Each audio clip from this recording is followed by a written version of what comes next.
Yeah, Wesley, we're ready when you are. Good good morning and good afternoon, everybody.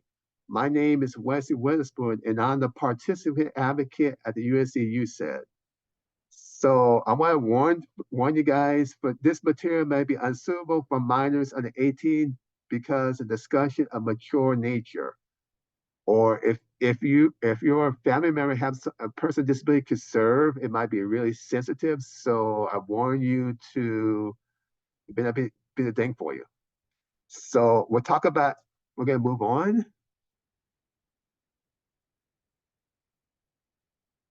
What is a crime? You have a right to be safe. So it doesn't matter where you're at, you have the right to be safe at home, at work, when you go shopping, when you're out in the community or anywhere, any other place. You have the right to be safe. A mandate reporter, they care about you not getting hurt. If they find out someone's been hurting you, they have to tell someone like the police. If you tell someone's hurt you, they keep it secret. They can't do that. They have to tell someone. So a mandate reporter, for example, would be someone that works at a regional center. It could be a nurse. It could be a doctor. It could be a teacher. And by law, they're supposed to tell and expect any abuse of a person with disability.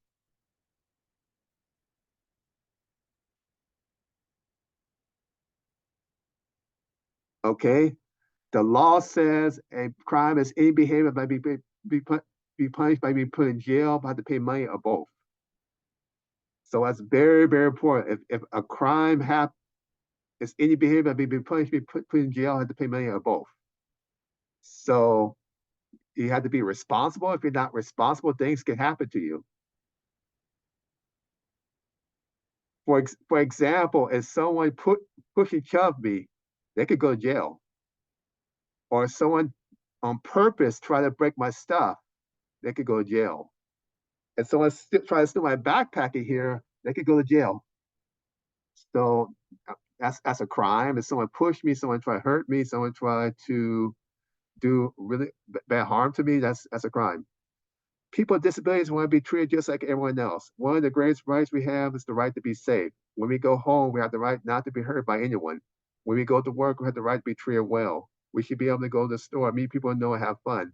We have the right to feel safe wherever we go, wherever we do. In this training, we're going to talk about something that's very important. We're going to talk about crimes. So it's different type of crimes. There's robbery, there's sexual abuse, there's physical abuse, there's neglect, there's abandonment, there's a robbery, there's a hate crime, in different things. Abandonment is stolen property. There are many types of crimes. Some crimes hurt your body. Some crimes hurt your stuff. All crimes hurt your feelings. So we're gonna move on. Example of a robbery. A robbery when someone takes something and it takes up example like robbing someone, like a picture there, and someone get rob a bank. That's an example of robbery. Okay, next one. Physical abuse. Physical abuse is someone hurt you by your body in some way. They can hurt you by hitting you, stabbing you, pushing, pinching, shooting, slapping, poking, poking, electrocution, crushing, hit and run, drug driving, throwing, drowning, and stoning. So those are examples of physical abuse. So we'll move on. What is a hate crime? A hate crime is someone hates you because of who you are and what you look like. So a hate crime, someone be hated because they might be voted by race, by religion. It could be by political views too.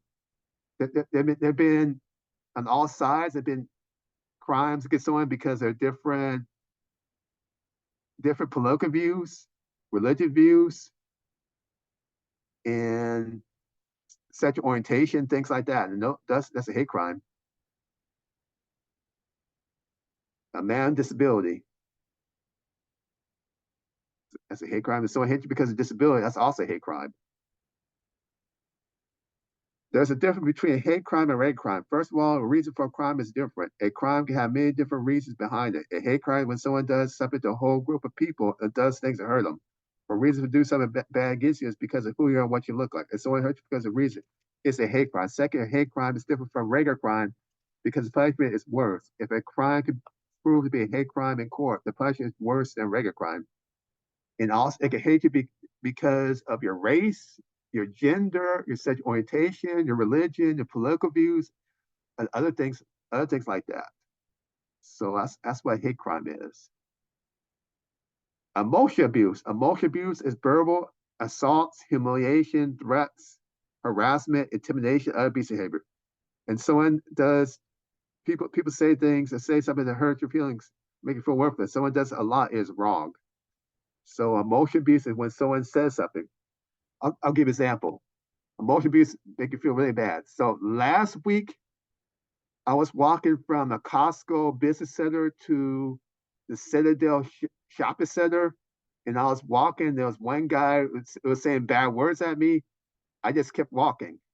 So sometimes people will instigate you, and if you do the wrong thing, you get into a fight. And believe it or not, you could do a crime. So you got to be very careful. You got to be calm when people say things. So be very calm because if you don't, you could actually be doing a crime. Emotional abuse can make you feel really bad. So in the picture, there is a man screaming at a kid, and the kid just cowering in the corner. And that's emotional abuse. What's crime against property? Crimes against property when someone hurt you by either damaging something that's yours, taking something that's yours. Some example of this are stealing a robbery, breaking your window, drawing on your door, breaking your stuff on purpose. Take your glasses, steal your wheelchair, throw your medication. So if someone takes your property, that's crime against property. So what is a caretaker? A caretaker or service provider is someone who's paid to help you do certain things. One, getting dressed. Two, making food. Three, go to the market. Four, manage money. Five, taking medicine. A caregiver has special responsibility to have to take care of you. What is neglect? Neglect is someone responsible to help take care of you, but they don't do their job. When someone forced to be alone all the time, when someone just like spend time with other people. So sometimes your caregivers will let you spend time with other people, and that's neglect. So can you give me examples of neglect? Do we know any examples of neglect?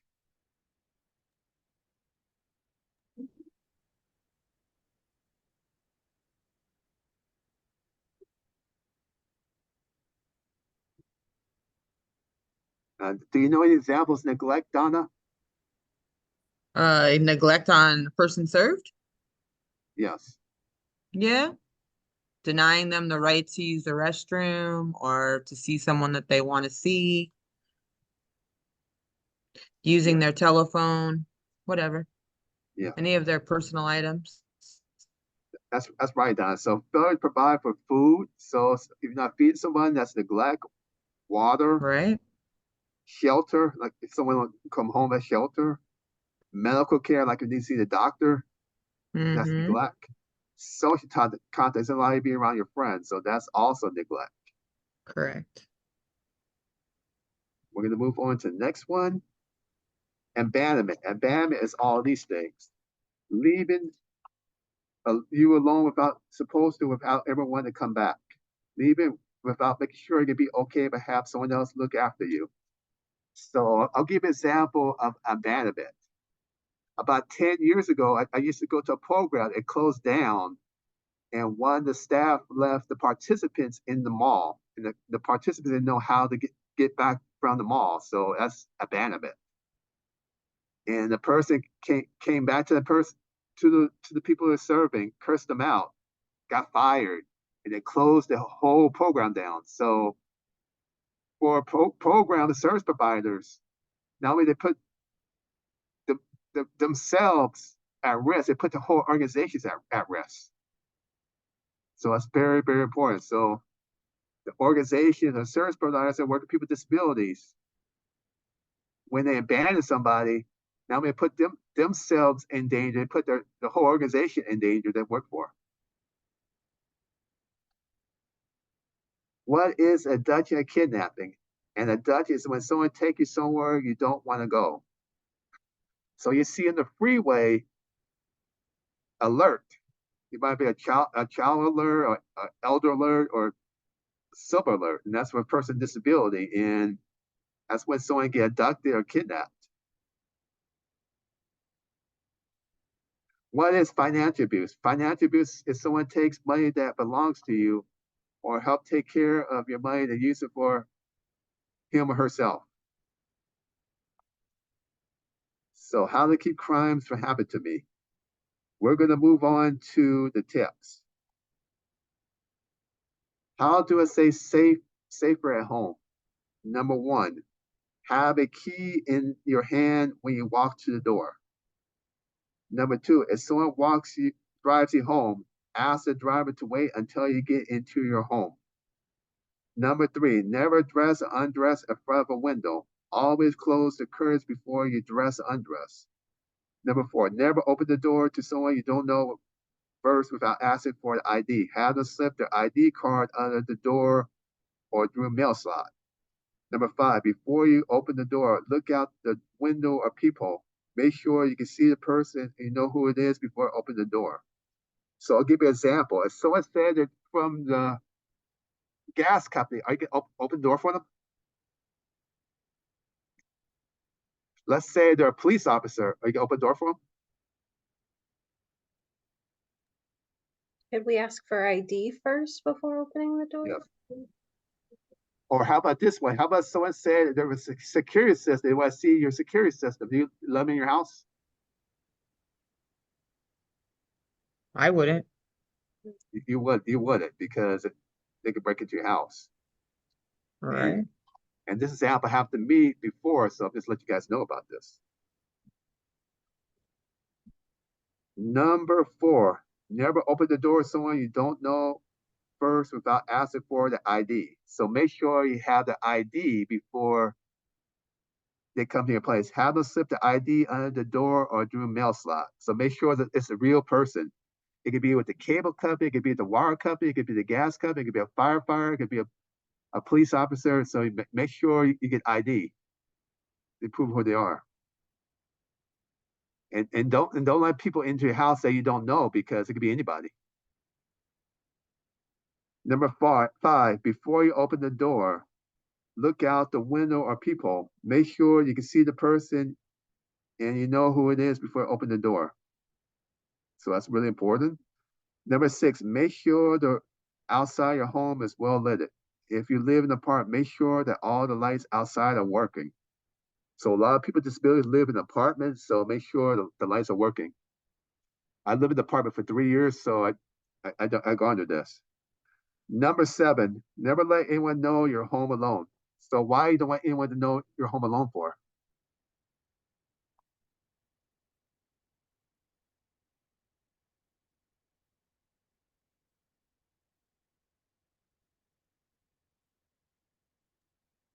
Feel free to put any answers in the chat. I can go ahead and read those out.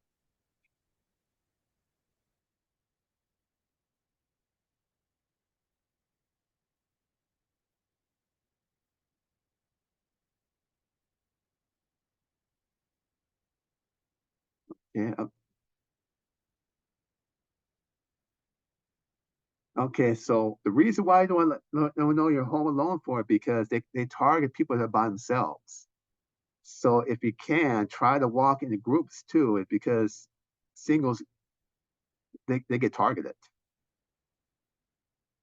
Number eight, if you live alone, you might want to put two names on the mailbox or apartment directory. People will think you have a roommate. So make sure, if you live by yourself, make sure you put two names in the mailbox. Number nine, always lock your door, gate, and windows in your home. Number 10, have emergency phone numbers by the phone in case of an emergency. Important numbers are for the police department, fire department, hospital, and people you can trust, you can call if you're in trouble. Your helper can help you find these numbers. So people will come to your door all the time saying that I'm with the fire department and things like that. And Only people have ID, people you trust, you let in your house, because you let a stranger in your house, bad things can happen. So we're gonna move on. Any questions?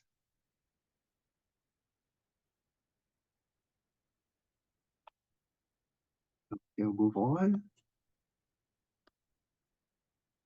How do I stay safer when I go out in the community?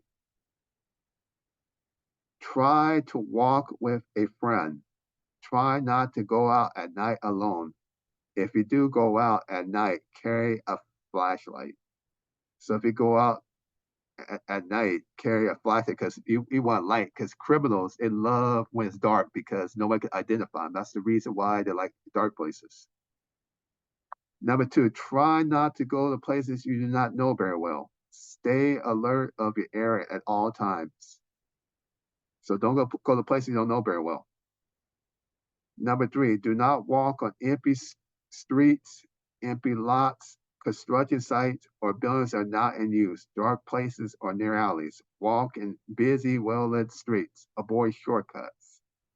For example, I'm at the office today. We're over in Koreatown. And there's alleys, and anyone could come up and attack me there. So you walk in streets where people could see what's going on. If I'm in the alley where there's nothing, nobody around, I could be attacked. Number four, do not get in a car with a stranger. So it doesn't matter how attractive or how rich a stranger is. Don't get in a car. Someone can give you $500. Don't get in a car. It could be a supermodel. Don't get in a car with them because they could trick you. So don't let money and don't let looks determine who you go with. So remember that. Number five, make sure to walk confidently. Keep your head up and look around. So you look around when you're out in the community. Don't look down. Don't look scared. Just have confidence in yourself. Feel like you're comfortable where you're at. Number six, always look around you and behind to make sure no one's following you. So make sure if someone's following you, you go to a public place. So that's what you do. And I saw in Las Vegas, there was one guy that was following a blogger, and the blogger had to go into a casino to get away from this person that was following them. So it happens to everybody. Number seven, leave valuable things at home. Do not take a lot of money with you when you go out, but make sure you have at least enough for a taxi or bus. So right now, I got no money on me because I haven't been to the bank, but I got my credit card and my debit cards, and I could use that. But don't carry $600 on you because you can lose it and someone can rob you of that too. And don't flash your money in public because people will see what you have. Are those good tips?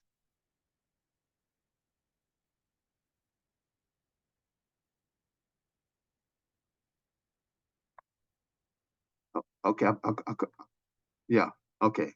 Number eight, carry a whistle, something to make a very loud noise. This way, if you feel you're in danger, you can get help. Carry a personal alarm. So I'll tell you a story. I went to one program about 10 years ago. I blew a whistle for the demonstration, and one of the participants there, like certain noises, they were like really sensitive to that noise, and that person being start going crazy and chaotic, and I start want to whistle and doing my presentation because it sets people off. So you got to know about your sensitivities too. That's a very important part. The people you work with, their sensitivities as well, because some people go off. Some people autism. You touch them, they get really they get irritated. So just know the people you work with, know the people you support, the people you're friends with, and things like that. Number nine, if you scream if you feel like you're in danger, scream fire. So why you would say fire rather than help for?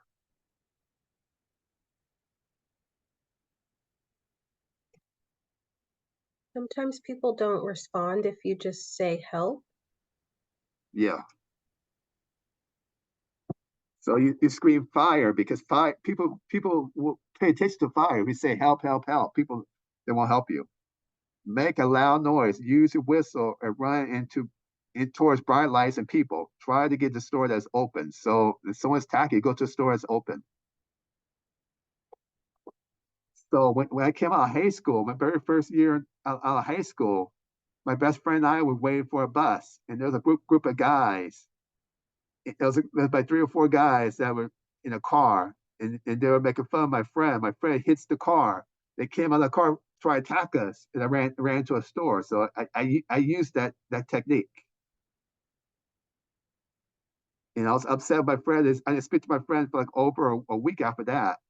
But we made up as friends, and unfortunately passed away 2 years ago. So I miss him a lot.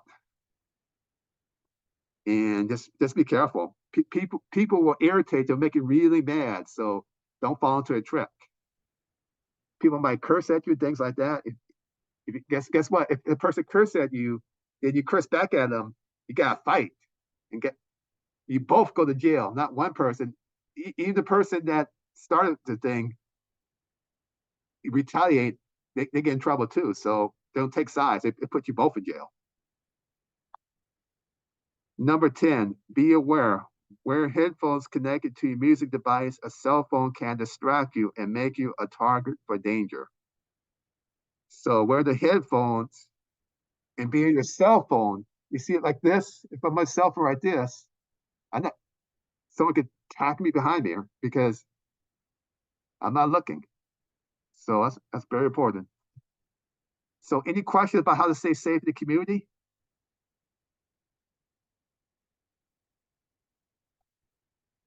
How do you stay safe when you get on the bus?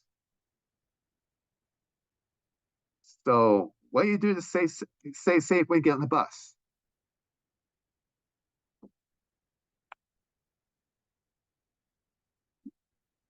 Anybody know?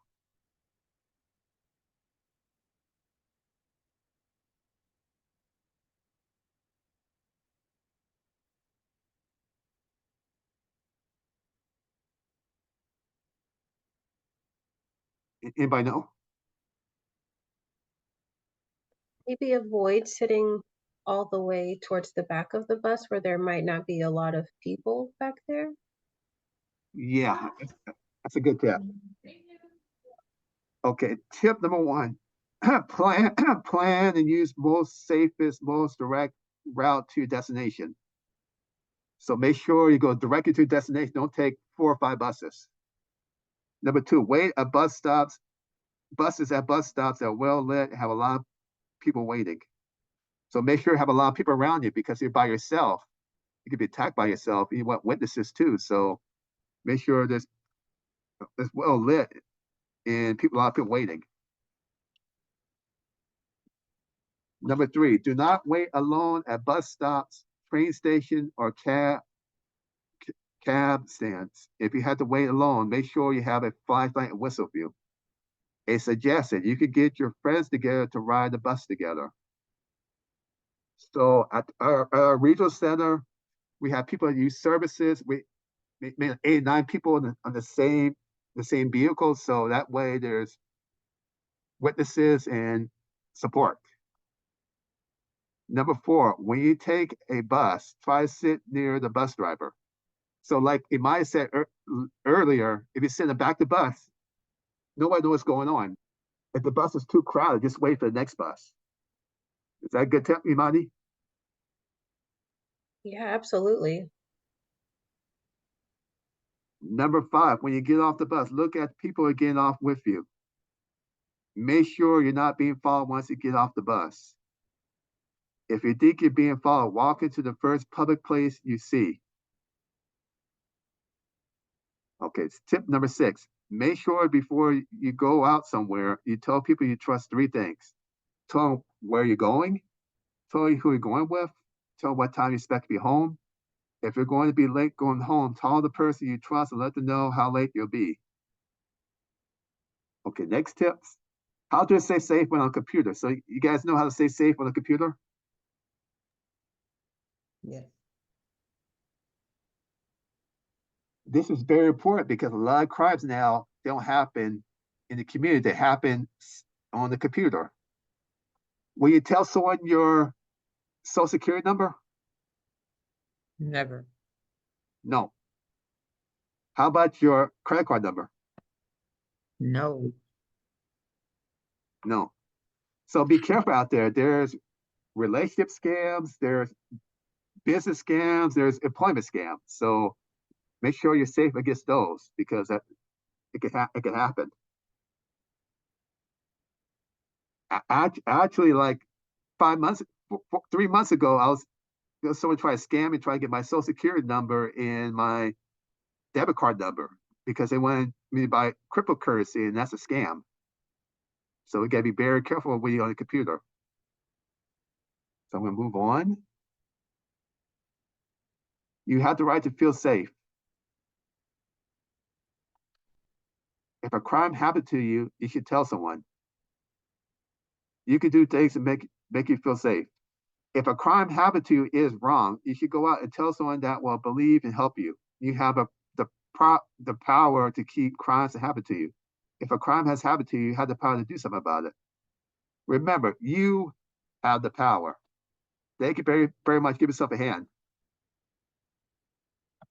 So we're done with this. We'll come back at 12 in